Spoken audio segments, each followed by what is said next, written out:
जय श्री कृष्ण दोस्तों। आनंद नाम है मेरा और आज मैं आपसे चर्चा करने वाला हूँ स्वास्थ्य के विषय में, जो कि मेरा फेवरेट सब्जेक्ट है। मैं तो चाहता हूँ कि भाई मैं सुखी रहूँ, आप सुखी रहो और संसार के सभी लोग स्वस्थ और सुखी रहें। तो चलिए आज चर्चा करते हैं स्वास्थ्य के विषय में। तो मैं आपको बताता हूँ स्वास्थ्य को स्वस्थ कैसे रखा जाना है, ठीक है। तो आज का टॉपिक है स्वास्थ्य। तो दोस्तों, संसार में जन्म लेने के बाद कौन सा जीव है धारी है जो सुख से न रहना चाहता हो। सही बात है भाई, आप सुख से रहना चाहते हो, मैं, सभी लोग सुख से रहना चाहते हैं, लेकिन उसका तरीका क्या है?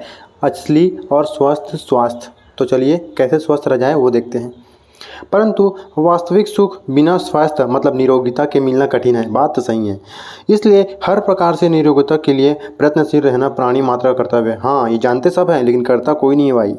यह लाभ हमें तभी प्राप्त हो सकता है जबकि हम सात्विक विचारों से अपने प्राचीन महर्षियों के बताए हुए मार्ग का अनुसरण करें। हाँ, इसी पर मैं अपने कुछ विचार और श्रृंखलाबद्ध करके पाठकों के सम्मुख लाने का प्रयत्न करता हूँ।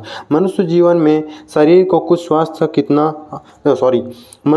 शरीर को स्वस्थ रखना कितना आवश्यक है, इस संबंध में कुछ भी कहना व्यर्थ है। बाल, युवा और वृद्ध, स्त्री हो या पुरुष, विद्वान या मूर्ख, सब ही इस स्वर्णमय अटल और प्रत्यक्ष नियम के समक्ष सिर झुकाते हैं। परंतु यह हमारा केवल दुर्भाग्य ही है कि इस नियम के ध्यान में रहते हुए भी हम अपने स्वास्थ्य को नष्ट कर देते हैं। स्वास्थ्य साधन का त्याग क्षणिक सुख अवश्य देता है, परंतु वास्तव में स्वास्थ्य के प्रचंड कोट का एक ऐसा पतन हो जाता है जिसका पुनरुत्थान करना कठिन ही नहीं असंभव हो जाता है। सुख के बदले दुख, क्लेश और रोगादि राक्षसी मनुष्य की अंत्योष्टि क्रिया के मुख्य कारण होते हैं। सही बात है भाई। स्वास्थ्य बिगड़ने पर क्या क्या हानि नहीं होती, इसका विचार अपने पर ही घटा कर देख लीजिए। सही बात है। परमेश्वर के प्रदान किए हुए अमूल्य रत्न मनुष्य जीवन का दुखांत दृश्य ही हमारी आंखें खोलने के लिए पर्याप्त है। अतएव मनुष्य को चाहिए कि अपनी आयु वृद्धि हेतु स्वास्थ्य कारक साधनों का सदा अवलंबन करता रहे, जिससे वह सुख और आनंदपूर्वक अपना जीवन व्यतीत करे। हाँ, ये सही है।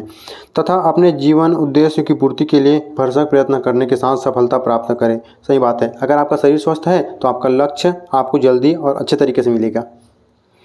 और उसके बाद है सांसारिक तथा धार्मिक कर्मों को संपादित कर दोनों लोकों में स्वर्गानंद, यश और कीर्ति लाभ कर सके। गृहस्थ आश्रम में मनुष्य को सांसारिक सुख भोग के साथ किस प्रकार अपने शरीर को स्वस्थ रखते हुए जीवन व्यतीत करना चाहिए। शास्त्रकारों ने मनुष्य जीवन की आयु 100 वर्ष की मानकर उसके 4 समान भाग किए हैं। प्रत्येक भाग को आश्रम के नाम से पुकारते हैं, जिसमें पहला है ब्रह्मचर्य आश्रम, कितना है 25 वर्ष की अवस्था तक। उसके बाद दूसरा है गृहस्थ आश्रम 40 वर्ष की अवस्था तक। उसके बाद है वानप्रस्थ आश्रम 75 वर्ष की अवस्था तक। और उसके बाद है संन्यास आश्रम, जो कि है 100 वर्ष की अवस्था तक। इसके पश्चात हम ऋतु के बारे में बात करेंगे, लेकिन वो हम अगले वीडियो में करेंगे, क्योंकि हम ज़्यादा वीडियो लंबा नहीं करना चाहते। आपको थोड़ी थोड़ी टॉपिक डेली मैं आपको 8 बजे सुबह देता रहूँगा। जैसे कि आज का टॉपिक स्वास्थ्य था, कल का टॉपिक ऋतु रहेगा। ऐसे ही मैं आपको डेली छोटा छोटा डोज बना के देता जाऊँगा, जिससे आप छोटा सा वीडियो में जल्दी ज़्यादा सीख सको और अपना ज्ञान को बढ़ा के अपने जीवन को उन्नति की ओर ले सको। तो इसी तरह ज्ञान की बातें देखने, सुनने, जानने और मेरे साथ जुड़े रहने के लिए सब्सक्राइब करें। आज के लिए बस इतना ही। मेरे साथ जुड़े रहने के लिए आप सभी का धन्यवाद। राधे राधे, राधे राधे।